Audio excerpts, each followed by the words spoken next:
Maybe it's the most famous microphone in the world, but everyone knows the Neumann U87, that squared-off chiseled headbasket. I mean, you can spot it from across the room, right? But do you remember GoToToolz and their 87 mics, right? Did you know that Neumann took GoToToolz out into the alley earlier this year and kicked the living crap out of them in federal court for ripping off this exact look and walked away with a $250,000 judgment? Let's break down what happened and why Neumann's headbasket is still legally protected in the same way Coke protects its iconic bottle. Stick around. From the mind of Mark Yoshimoto Nemcoff.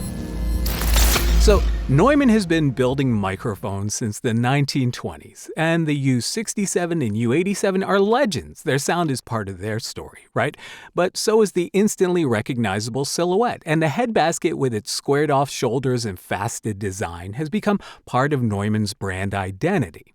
Now, GoToToolz, run by a guy named Anton, I think from New York, right, started selling microphones that, according to the federal court, were the same shape as Neumann microphones. Not similar, not inspired by, the same shape. In fact, the owner of GoToToolz bragged in an interview that, quote, it took years to make a mic body that looks identical. He even admitted the size and color are the same. So imagine robbing a bank and then telling the reporter, man, it took years to make a mask that looks just like the security guard. That's not bragging rights, dude. That's Exhibit A. So, the lawsuit, this is good. So, Neumann sued in federal court in Brooklyn, accusing GoToToolz of selling counterfeit microphones that copy not just the look of their headbasket, but also used Neumann branding and even photos of real Neumann mics in their marketing. That's a big no-no. So, I mean, I don't know how you think you're going to get away with that, right? So that just seems like bad business to me. And then when GoToToolz failed to even show up in court, Neumann pressed for a default judgment, and the judge reviewed the evidence, the copied shape, the identical trade dress, the use of Neumann marks and logos, and sided with Neumann on every count. And the result? A permanent injunction banning GoToToolz from ever making, importing, or selling microphones that look like Neumann's ever again, and statutory damages of $250,000. So basically, GoToToolz went shopping for Neumann's identity and walked out with a $250,000 debt and a legal ass-kicking. So, look, I know that there's a lot of confusion out there about why the Neumann headbasket is still legally protected after 6 decades.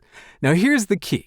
Right? Neumann didn't patent the headbasket design. Patents expire. And despite the fact that the headbasket shape, design, and construction all contribute very heavily to the 87 signature sound, Neumann smartly did not claim the functionality of the headbasket because you can't trademark something that's purely functional.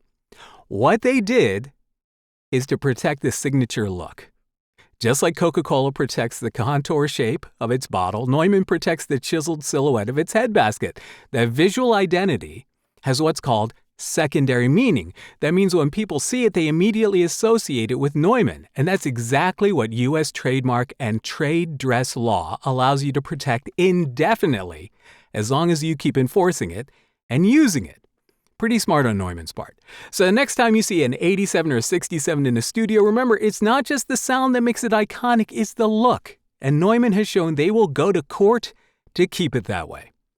And honestly, this is all not a bad lesson for us as voice actors, creators, or anyone trying to stand out. The world does not need another copy. Clients aren't looking for the bargain bin knockoff of somebody else. They're looking for what's unmistakably you. So that's why I wrote my book, The Modern Voiceover Career Owner's Manual, because it's about figuring out how to stand out in this industry, how to stop chasing what everyone else is doing and start building the kind of career that can't be mistaken for anyone else's. All right? Because being a clone might get you sued. Being original, that's how you get remembered. All right. Let me know what you think about the whole thing. Have you wondered why Neumann is still able to protect this headbasket shape? It's called trade dress.